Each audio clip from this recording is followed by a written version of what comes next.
What's up, you guys? So today is December 22nd, and as you can see, I am in my car. I just got through having lunch at Pete's, per usual.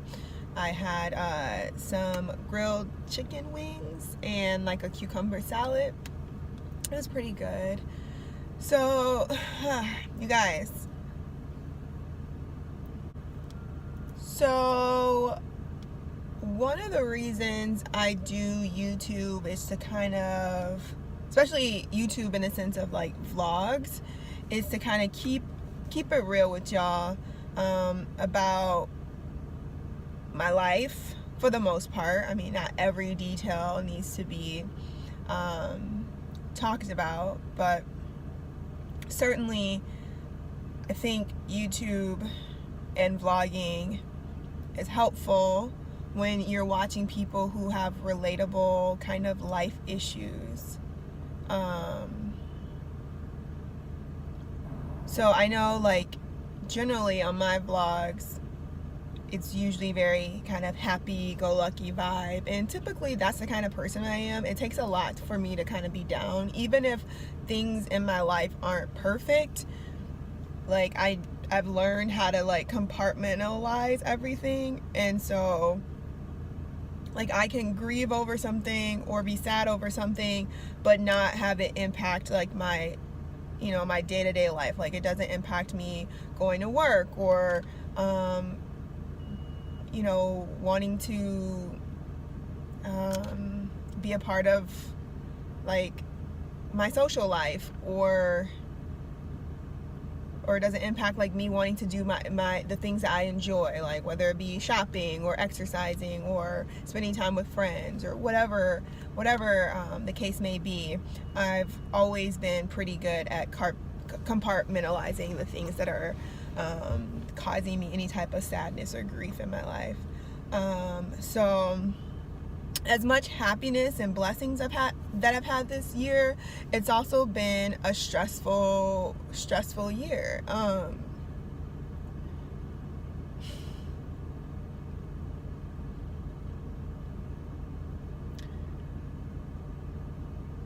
And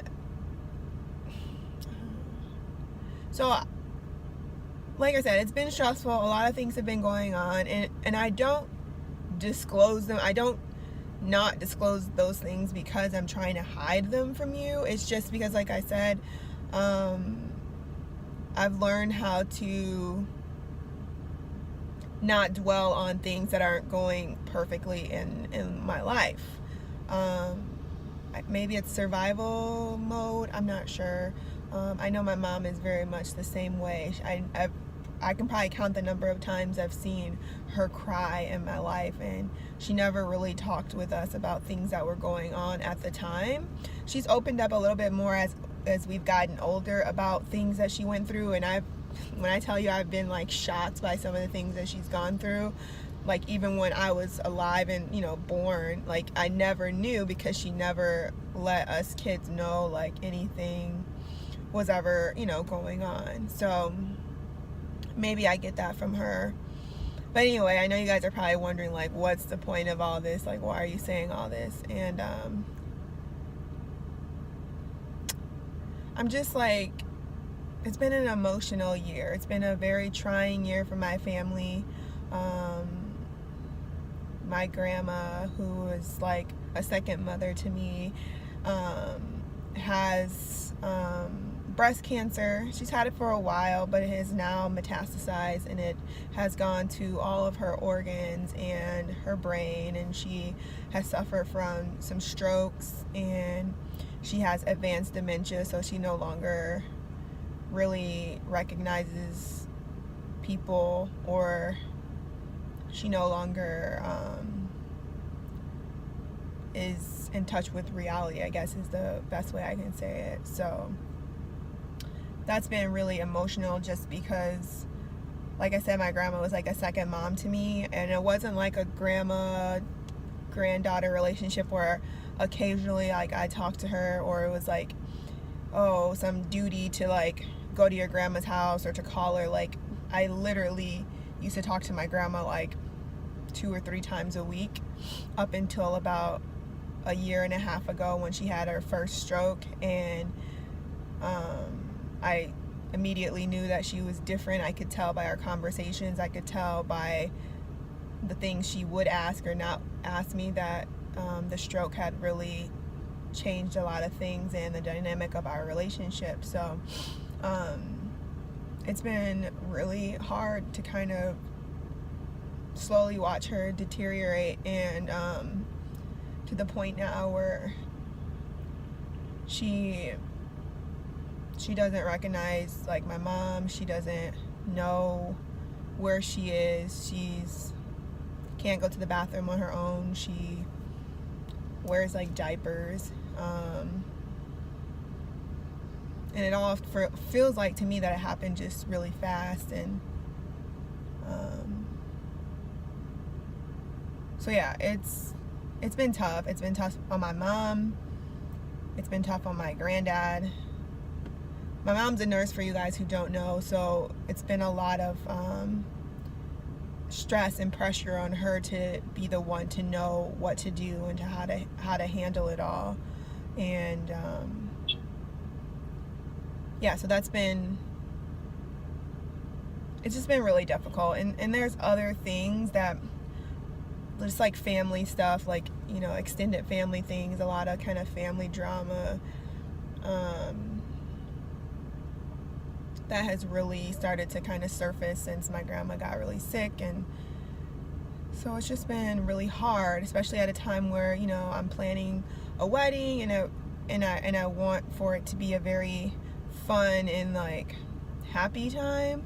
Unfortunately, it hasn't been able to be that way right now. So and that's also kind of why, you guys, the vlogs have been kind of shoddy. I don't want to come on here and portray a mood that I'm not like really in. And although I might be sad, I'm not necessarily sad the whole day or anything like that. But lately I've been just spending a lot of time like talking to my mom and just thinking about like my grandma. And yeah, so as Christmas gets closer, it's really emotional. So anyway, you guys, I wanted to come on here and share with you guys like that bit of information, just because it's actually what I'm going through, and maybe somebody else out there is going through something similar with a grandparent or a loved one. And I want you guys not to feel alone in the matter. And I know that holidays can kind of bring out sadness for some people because of the loss of family members.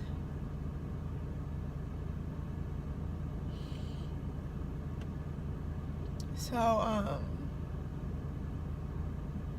yeah, I mean, I hope this is helpful to you guys. I hope that I'm getting like really emotional just talking about it, and expect to be crying on camera, but life is just, nobody ever said it would be like this hard, you know? Like when you get older, and the older you get, also your loved ones get older and people get sick. And so I always wanted like my grandma to be at my wedding. And I know now that's not an option.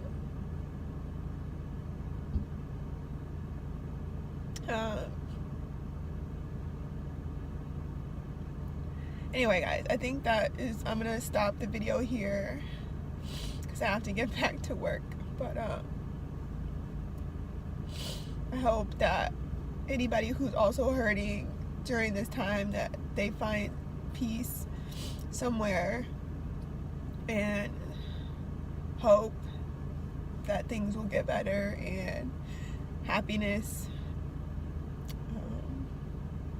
And I will see you guys in the next video.